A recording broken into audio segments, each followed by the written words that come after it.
Guys வாங்க 33 சம்மு பார்க்கலாம். 11 centimetre, 12 centimetre, 13 centimetre, 24 centimetre ஆகியவற்றை முறையே பக்கங்களை கொண்ட 14 சதுரங்களின் மொத்த பரப்பளவை காண்கன்னு சொல்லியிருக்காங்க. ஆப்ஷன் கொடுத்துருக்காங்க. இதுக்கு வந்து சொல்யூஷன் என்னென்னு பார்க்கலாம். இப்போ வந்துட்டு என்ன சொல்லியிருக்காங்க, மொத்த பரப்பளவுன்னு கேட்டிருக்காங்க இல்லைங்களா. இப்போ நம்ம தான் 32 சம்மில் செஞ்சோம்ல, ஸ்கொயர் சீரீஸாக போனால் என்ன ஃபார்முலான்னு கொடுத்து செஞ்சோம் இல்லையா, அந்த ஃபார்முலா பிறகு நம்ம செய்யணும். என்னது 11 square plus 12 square plus 13 squared plus exact up to 24 square நம்ம கண்டுபிடிக்கணும். ஏன்னா 14 சதுரங்கள் வருது இல்லையா. 11லேருந்து ஆரம்பித்து 24 வரைக்கும் 14 சதுரங்கள் வருது. அதனுடைய ஸ்கொயர்ஸ் வந்து மொத்த பரப்பளவு கண்டுபிடிக்கணும். சரிங்களா. அப்போ என்ன பண்ணணும்னா, ஃபஸ்ட்டு வந்து 1 ஸ்கொயர்லேருந்து 24 ஸ்கொயர் வரையும் கண்டுபிடிச்சிட்டு அதுலேருந்து 1 ஸ்கொயர்லேருந்து 10 ஸ்கொயரை வந்து நம்ம கழிச்சிடணும். சரிங்களா. இந்த ஃபார்முலா நமக்கு தெரியும், n × n + 1 × 2n + 1/6 என்ற ஃபார்முலா தெரியும்.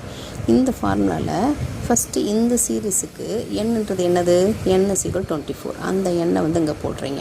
24 × n + 1, 24 + 1 25 × 2 × n + 1 அப்படின்னு போட்டிங்கன்னா 2 × n வந்து 24 × 2 48 + 1 49 /6. அதே மாதிரி இந்த சீரீஸுக்கு n வந்து 10. இப்போ 10 × 11 × 2n + 1ன்னு போட்டிங்கன்னா 20 எவ்வளோ வருது, 2n + 1 20 + 1 21 /6. சரிங்களா.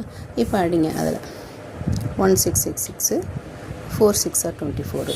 இப்போ இங்கே 7 3s are 21, 2 3s are 6, 1 2 is 2, 5 2s are 10 அடிச்சாச்சு.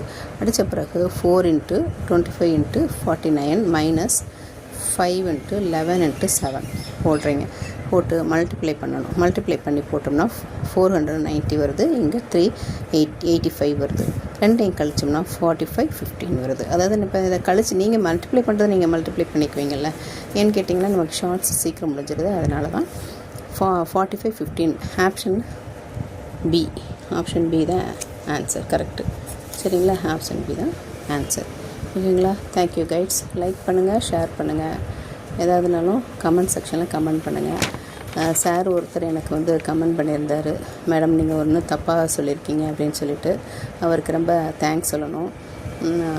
இந்த மாதிரி எனக்கு சொல்லுங்கள். அதனால் தவறு கிடையாது, சொல்லுங்கள். தேங்க்யூ.